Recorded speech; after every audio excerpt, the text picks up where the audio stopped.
Welcome to యూఐటీవీ. భారత ప్రజాస్వామ్యం power ఎలాంటిదో ప్రతి 5 ఏళ్లకోసారి నిరూపితమవుతూనే ఉంటుంది. ఎన్నికలు జరిగిన ప్రతిసారి ప్రజలు గెలుస్తూనే ఉంటారు.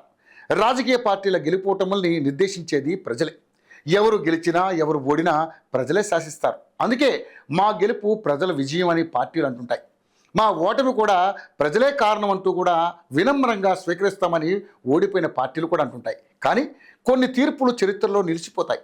అలాంటి తీర్పు ఖచ్చితంగా ఏడాది కిందట అంటే 2024 జూన్ 4న వచ్చింది. 2024 జూన్ 3వ తేదీ వరకు రెచ్చిపోయారు. ప్రజలంతా బానిసలు, మేము అకౌంట్లో 10,000 వేశాం, మాకు తప్ప ఎవరికి ఓటేస్తారని రెచ్చిపోయారు. దాడులు చేశారు, దౌర్జన్యాలు చేశారు, తప్పుడు సర్వేలతో హోరెత్తించారు. చివరికి మస్తాన్ అనే ఆఫ్ నాలెడ్జ్ సర్వేయర్ కూడా డబ్బులిచ్చి తప్పుడు సర్వేలు చేయించారు. పార్టీ కేడర్ను బెట్టింగ్ల వైపు మళ్లించి వాళ్లకు నిండా ముంచారు.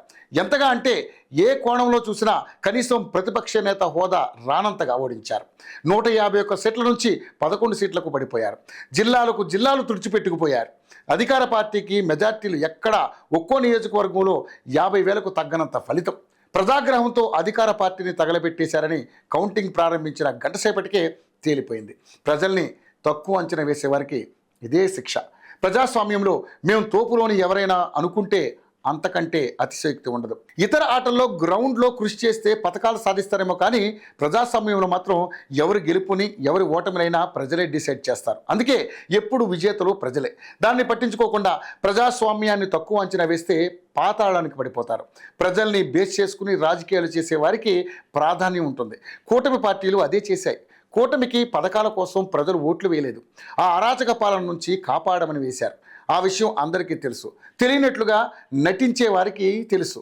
ఏపీ ప్రజలు ఇచ్చిన తీర్పు రాజకీయ పార్టీలన్నింటికీ ఓ గుణపాఠం.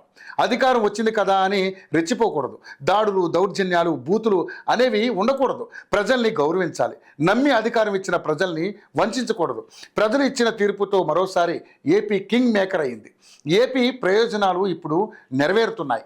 అదే జగన్ రెడ్డి 5 సంవత్సరాల పాటు తన అక్రమాస్తులు, కేసులు, తన దోపిడీ నేతల రక్షణకే ప్రజాపవర్ను వాడుకున్నారు. మొత్తంగా ప్రజాస్వామ్యంలో ప్రజల్ని తక్కువ అంచనా వేస్తే ఏం జరుగుతుందో, వారిచ్చే ట్రీట్మెంట్ ఎలా ఉంటుందో మరోసారి చూపించి ఏడాది అయింది.